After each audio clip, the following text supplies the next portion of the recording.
hot seat today, we have the CEO of Society Entertainment, which is the biggest musical label in Central Florida. Please welcome Casanova Williams to the show. Hey, Casanova. What's going on? What's going on? What's going on, man? What's going on? Good to have you on the show, bro. Thank you, man. Appreciate it. How's everything, man? How's Everything's everything? great, Thing man. good? Definitely blessed, man. Definitely. So, you're from New York. Yep, the Bronx. That's crazy. Oh, BX? The Bronx. We got a lot of people from New York on this show. I don't know why. Why is there a lot of people from New York choose to move to Florida, you know? It's crowded, overpriced. Right, and, right. Want to get out, experience something new. And we got a nice weather here too, man. Yeah, you know that the definitely weather helps. has to be the weather. So you're from New York, and you moved to Florida in 2003, is that right? Yeah, 2003 after I graduated from college. I went Okay. to the University of Albany, Great Dane, shout out to them. Okay. And, came down here, worked at Walmart, then became a social worker for the state. Okay. Walmart. How was that experience over there at Walmart? Busy. Okay. okay. One word, busy. Now, you actually did psychology in college. Yeah, that was Now, how my do you major. move from psychology to the music industry? How does that happen? It's an easy transition. I mean, Right. it's about dealing with people. Okay. And if you know how to deal with people, what people want, and be able to get up in their psyche, then, Right. you can give people what they want, and That's they're going to like true. you. That's Obviously, true. it's working because I'm still here. That's true. So how did you get into the music business? How did that happen? Well, I met a friend. His name's James Burke. Everybody calls him Suave. Independent Okay. label here, Willow's Entertainment. And just was really looking for opportunities in music. But, being from New York, everybody was kind of like, oh, you don't know us down south. And Okay. I pretty much couldn't understand anybody because of the accents. Oh, for real? Yeah. It's true that people from New York and people from here have a different accent. Yeah, so, but he gave me an opportunity. Main was A&R, and I did that for 2 years, and it was a great experience. I learned a lot. Oh, what does the A&R do?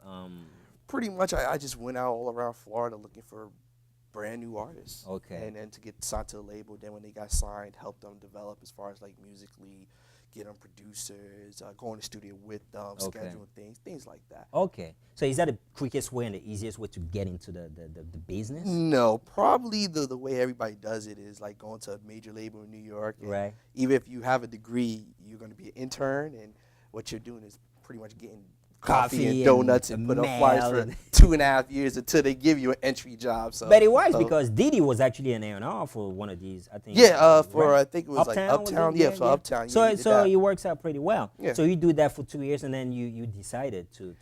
Yeah, I decided to branch off and do my own company. Even though I had the idea of doing my own company back in college, Okay. but I just had the opportunity then after being A&R. Okay. So the company that you started is actually Society Entertainment. Is that the Yeah, one? Okay. Society Entertainment. Yes. Which is a big one, which is an umbrella for different.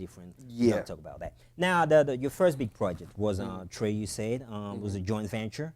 Yeah, it was a joint venture with Trill's label, Ortega Records at the time. I think they're called OCC right now. Okay. And we did a joint venture, and which was great because at the time I only had 3 people on staff, Okay. and I mean, it was a new company. you yeah, know? it was new, and Trill was huge at that time. Okay. They didn't really need my help, you know what I'm Right, saying? But right. they saw my ideas and stuff like that, and we did the joint venture, and we put out "I'm Not Locked Down," which anybody in Central Florida period Yeah, knows. I know. Huge. That was huge. It was That a great huge. thing, and I thank them for the opportunity. Really, Now, I really do. now you also had a boys band. Oh boy. Wow, how does that Yeah. go? A boys Oh band? yeah, 3 a.m. After Trill and they eventually got to deal with Universal Republic from the lockdown. Okay. I wanted to go into something a little bit different, so I found a boy band. It was called 3 a.m. They were doing a lot of local shows, and signed them to the label, and we worked for about a year and a half, and Okay. eventually got to deal with Universal Republic for that. Wow, how did that turn out? The boys, was he the one the boys band was really huge? I know at one time, man. Well, this was kind of like after the whole Lou Pearlman went to jail, Yeah, Lou so a lot Pearlman. of people were kind of like anti-boy band. So I it was know. kind of hard getting through I that know. at first with them, but after a while, it became very successful. I mean, the guys couldn't even walk through the malls. It was really crazy for really? a time. Yeah, it was really crazy for a time, but Now, you also work with a group from Detroit, Mm-hmm. Status Black, yeah. which went on to do a lot of good things. You want to talk about that? There was a Well, BET, MTV, and all Yeah, that. they was BET. They took 3rd place at BET Blaze the Stage. They were good friends with Day 26, so they was featured on their show at one point. After they moved down here from Detroit, worked with them. After 4 months, they won the Orlando Hip Hip-Hop Hop Awards Award, for yeah. Best New Artist after 4 months of being here, which was kind Wow. of crazy to me. But Hey, I'll they take won. whatever Hey, whatever. I heard about wanna this give me. Orlando Hip Hop Award, but you know what I'm saying? I was a little crazy about that. Yeah, yeah, But it's a yeah. great thing for the city. I Yeah, think it's a great thing for the It's city. a great thing for the city. Absolutely. I just wish they would really focus on what people are actually doing in the city instead of friendships and things like that. But it's good for the city, and I support it 100%. Okay. Now you also do the rock thing. Yeah. You doing it all. Rock thing. Yeah, after Status Black, I wanted to like really venture into other genres because Society Entertainment is supposed to be, a company that's about all music, all genres. Okay. So I didn't want to just confine myself to one genre. So, I found it. I went and was at the House of Blues one day and saw a band called The Shoreline, and they were just fantastic and phenomenal. And approached them, talked to them about signing. They were already doing tours and a lot of big things, and we sat down, talked, and negotiated like 3-4 months until we actually got a deal that everybody's happy with. Seriously? Yeah, I mean, because at that point when I signed them, they were doing a lot, so it was like we had to come big to really say, okay, this is what we're gonna give you, this is what we're gonna do, Right. And because they didn't really need what we were doing at the time, they needed more, and we came up with more, and they signed, and their EP release party was sold out. They was on the Warped Tour, which is a big rock tour. Okay. They played at Florida Music Festival and stuff like that. Right now, they're in the studio, and they're coming back out in June, and we're really excited about that. But let me ask you, why, artists always wary of, record labels? It's like, there's a lot of talks around town that, even in the music industry that labels, always want to, I wouldn't say use the word, but screw, artists. You know what I mean? I mean, is that true? You being a record and, a label executive? I'm not gonna say I screw my artist, not at all. You know what it is? I think it's just not understanding the industry. A lot of people, they just look at TV and see the bad. Out of those 15 artists that are complaining about their label, there are about 50 more artists that are signed or happy. Yes. So I mean, but unfortunately, with our media, all you hear is about the negative. Now I'm not gonna say that there are labels that do that. You know what I'm saying? Because people are people. But I think it's about the relationship, and artists understanding what they sign when they sign it. A lot of them sign a contract, and then down the road, like, oh well, I don't want to sign when they get bigger and things like that. But at the end of the day, this is what you sign. Absolutely. So that's really most of the complaints. It's really not nobody stealing money. It's that they feel, well, when the label found me, I didn't have no fan base. Now I have a fan base. I'm making millions of dollars. Now I want to go back and change. I want to go change this whatever, and renegotiate that. So it's not work like so that, the labels are like, oh no, this is what you signed, but they're mad because I'm worth more. So I mean, both sides have their points. You know what I'm saying? But I don't really think most of the time it's like the labels like, I'm going to take their money. But Society Entertainment has never stole anybody's money. You never hear that. You never hear Cass stole my money or anything. You like fair. That. You want to be fair. I'm completely fair. Now talking about Society Entertainment, it's an umbrella with a lot of different entities in there. You want to tell us a little bit about Society Entertainment as a whole? Well, Society Entertainment, we started in 2005, and we first just did management, but then we wanted to branch out because I saw that movie by Michael J. Fox, Strictly Business, I think it was. And at a time where they was going through a lot of issues, he was like, yo, expand. And when our company was kind of like not doing nothing, I said, we're going to expand. So we started Society Music Group, Society Management, and Society International.